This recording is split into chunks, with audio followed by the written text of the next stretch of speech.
शर्म आनी चाहिए।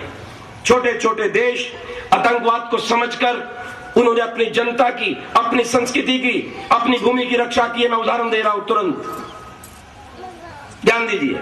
छोटा सा देश जापान, 8 लाख मुसलमान थे, आतंकवाद की बात करते थे, 6 लाख मुसलमान एक झटके में बाहर निकाल दिए। कोई मस्जिद नहीं है संभवतः, और कोई एम्बेसी नहीं किसी मुस्लिम देश की, कोई कानून वहां नहीं है मुस्लिम के लिए, कोई मुसलमान वहां कब्र बनाकर उनकी भूमि को बंजर नहीं कर सकता। क्यों, जी रहा है या नहीं?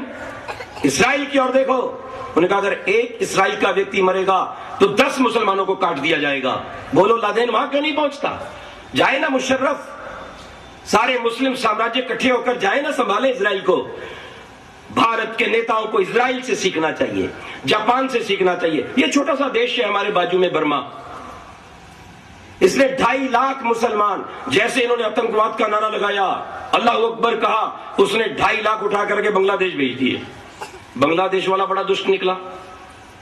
वैसे कुरान के नियम के अनुसार अगर किसी देश से इतने लोग चले जाएं तो उस दूसरे देश को इस्लामिक राज्य वाले को अपनाना चाहिए। इसने नहीं अपनाया, इसने वापस भेजा, जो नहीं गए गोलियों से भून दिया।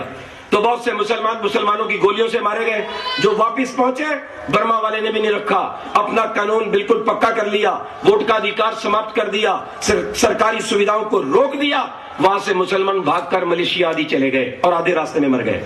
बर्मा शांत, जापान शांत। कंबोडिया को देखिए, कंबोडिया ने सब पादरे कर दिए, सब मस्जिदें तोड़ दी, हज का अधिकार समाप्त, बांगे देने का अधिकार समाप्त, कोई अलग लिपि नहीं है, याद रखना, बिल्कुल शांति।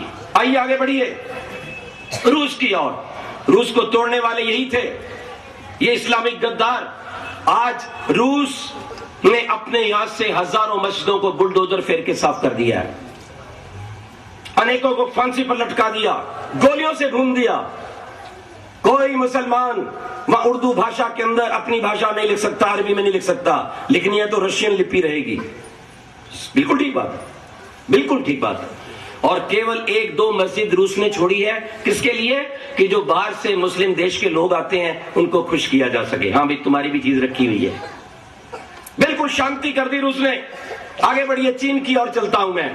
चीन ने तो भी पिछले दिनों नियम बनाया, हजारों मस्जिदें तोड़ दी, लाखों मुसलमान काट दिए, क्योंकि वो भी वहां पे झंडा लहरा रहे थे चांद तारे का, इस्लामिक राज्य बनाएंगे। काट पीट के सब बराबर कर दिए। किसी नौजवान का हज जाना बंद कर दिया गया, 5 बार नमाज पढ़ना बंद कर दिया। हर मुसलमान को चीनी औरत से शादी करनी पड़ेगी, चीनी भाषा सीखनी पड़ेगी, और चीनी लिपि में ही वो उर्दू को बोलते हैं। क्यों जी? ये भारत के नेता ऊपर से गिरे हैं, ये देश के गद्दार हैं। आप और हम इन्हें वोट देते हैं, हमारा धन इन्हें प्राप्त होता है, हमारे ऋषियों का देश इनके